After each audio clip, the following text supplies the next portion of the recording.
Crystal Beast Innovations Fiendsmith with a side of magical musketeers and the unstoppable power of Exodia. Make sure you guys smash the living crap out of that subscribe button so you guys don't miss out on more awesome content. This is a new one in my opinion. I've seen Crystal Beast Innovations. You know, they're pretty cool to actually see what people are messing around with and the ideas that they can bring to the table out here, but Second Gen and friends showing up. I mean, these put two bodies on the field so easily.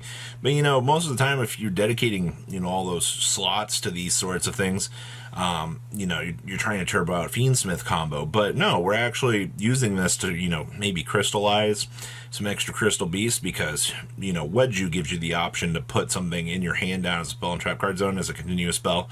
Which, guess what? You've got the inherent Crystal Beast synergy built into this. This was not on my bingo sheet. I'm not going to lie to you. I'm happy to see the level of synergy that we've created with this, but there's going to be a lot of maybe clogging up. I don't know. I don't know the intricacies of this because I feel like you're still on a budget constraint. We don't have Fiendsmith cards to do the full extension plays you might want to, but you know, you're using the Crystal Beast stuff to set up into powerful boards. I do see, we just aren't doing the Utopia double shenanigans off of this. And interesting that we're choosing to play this without the double or nothing, but okay. And then I guess the Utopia Lightning step into here just to kind of get some options. Interesting. All right. So I also, the crazy part about this is this managed to win its event. So like, probably didn't even go into this. It was just stepping stones for the Lightning here, just so you can kind of get the OTK rolling here.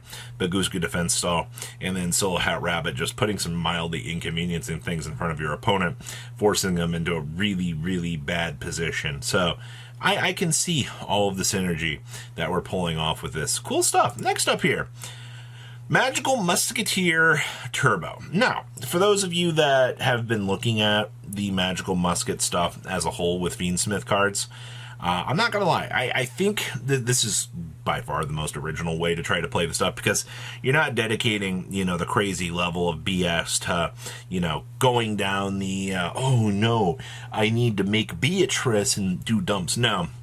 You're kind of using this because, you know, once again, Max being able to link one into Max, trigger Max, and then Requiem on up into the link one lines is actually kind of cool. I'm happy to see functionally that the link one lines that you're able to rotate through this are pretty cool. This build's also playing the triple copies of the Fiendsmith Sanct, which is going to be actually a very good card here. Not only do you get, you know, obviously the chance to go ahead and trigger up one of your Magical Musketeer effects when you're triggering this, you get the free body on the field so you can continue down the play line. That's very, very broken. It actually amazes me the amount of reverse synergy that you're just able to bring this. Also, you know, you're playing the triple up Star Goblin. You don't give a crap about giving your opponent 1,000 life points. You care about the immediate draw, and you care about the Magical Musketeer being able to trigger to float into, you know, whichever of the utility options that you kind of need here to pull through whichever end board piece that you need at the end of the day. And that's the most important stuff here. So, overall, I like what this deck is doing. I love the synergy that we've got going here. I also love the fact that, you know, you can make the Divisor King in here as well as a free major inconvenience to your opponent. It's all about the moving pieces.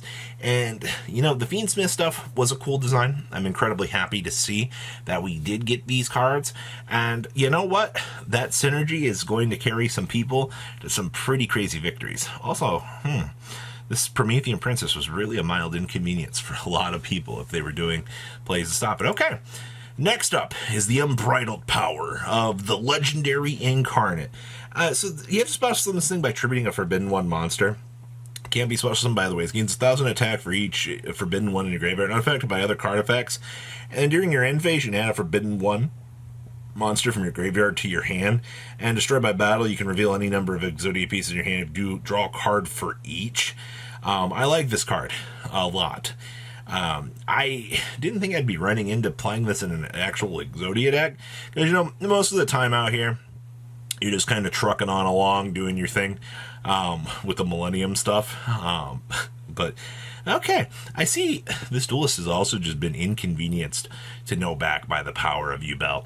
Actually, dropping Power Filter down here is going to be pretty funny. Imagine you're rolling into this locals, you're having a good time. You know, you're playing U-Bell, the Exodia player goes first, drops an Exodia Incarnate on you, you're like, oh, okay, this is not terrible, you know, with all the full Millennium pieces, and then at the end of the combo, they're like, okay, Power Filter, your turn, Duelist. You're just going to stare at them and you're going to go, what in the world just actually happened that, you know, we've had to do this. Now you can navigate under this, that's fine. I also see, surprisingly here, we are playing the triple shifter. I'll be honest with you, is a pretty good little tech choice. Just make sure, you know, you don't lose one of your many powerful Exodia pieces along the way. That'd be the worst scenario, you know. You need these cards to help you do your thing, but alright. Obliterate the Exod Fires of Rage. And of course, we are doing this little hat trick in here as well. I do like the little funny bunny. Being able to make this card is also really good. I do find it very interesting, though, that they are playing 2 of this. Okay, outside of that, that wraps up our little mini tournament report for these 3 decks, first, second, third, respectively. Good stuff. Next up here, more Mimig Ghoul interactions. Now, I will tell you, I've been watching as many Mimig Ghoul decks as I can come out because I've been very intrigued with the different ideas that the Mimig Ghoul Duelist have been trying. You have so many different lines of play that people are pushing with this deck. It is crazy to me how beloved that this deck has been for people with the innovation department, and that's so cool to see. I was built actually opting to play Crossout Designator, so you can actually have this be a defensive option, so you know you can actually try to play the game. Droll Lockbird's probably going to be one of your worst enemies out here, because 1 search, possibly 2 search, and then 3 searches, and you're out of the old 4 at the old ball game. You can't really risk that. Now I do see we are playing the Ghost Trick stuff. The whole purpose of this stuff is to, you know, turbo on into the Utopic Draco future here, so you can do a thing. I also see we are playing a Ghost Trick Knight. While Ghost Trick monsters on your field, your opponent cannot flip summon. And when this card in your possession is destroyed by your opponent's card effect, your opponent cannot declare an attack for the rest of his turn. Nice little stall gimmick that we have here, actually. You know, the Ghost Trick cards with the dungeon, they just had to have some level of extra little synergy here to kind of inconvenience your opponent. But yeah, the Ghost Trick shot is by far one of the best things. I'm also glad to see only main decking the 1 Cerberus. I do find it very interesting that they are playing the no material in here. I don't really agree with this. I think you can do better. I see we are also playing the Summoning Curses as well to punish your opponent. Outside of that, everything for this list looks and feels probably pretty good. I do like the Fenrir's in here for the extra little gas as well to punish your opponent, and I think 42 cards is fine. You're not running into any, I guess, too many issues with that. Next up here, ooh, we have... this is kind of cute. The nice little Lurie with the 1 engraver in here. You know, sometimes you're just on a budget. And, you know, maybe you only pulled 1 engraver out of a pack of Walmart. That's a story of this Duelist here. As they've been playing Whitewoods to, you know, do relatively well at their locals. This is a personal friend of mine. I was like, you know what, we'll go ahead and toss in your list. I find it very funny that, you know, you have the mini package here.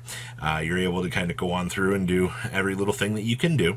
Still only playing the 1 track, not trying to inconvenience ourselves out here with, you know, too many of the pressure cards. Still doing the 1 Azarune, and of course the triple Dominus Purge here, so that you can do the huge plays. 2 Moltrummies, and then of course you do see here that you got the triple skill drain to kind of help things out. I will tell you the Whitewood stuff, there's so many cool ways that you can do this. Even like if you want to play the Centurion package with this, which in my opinion is probably one of the better ways to consider approaching this. But you know, you've also got the people that are like, ooh, you know, you can play the runic cards with this as well. The variety that you have available to you is really, really awesome. And I want to see people kind of continue to explore these options and see what they can come up with out here, at least in terms of, you know, deck building. But outside of that, lots of cool decks today. A lot of cool, innovative pieces. The Exodia package really, really, really getting in there with the cool ideas. So please, leave a comment down below. Tell me what you guys think. And remember, Crystal Beast is still a functional idea. You just got to mess around with your ratios to get things going. Guys, have a good rest of your day, all right? patrons. Thank you.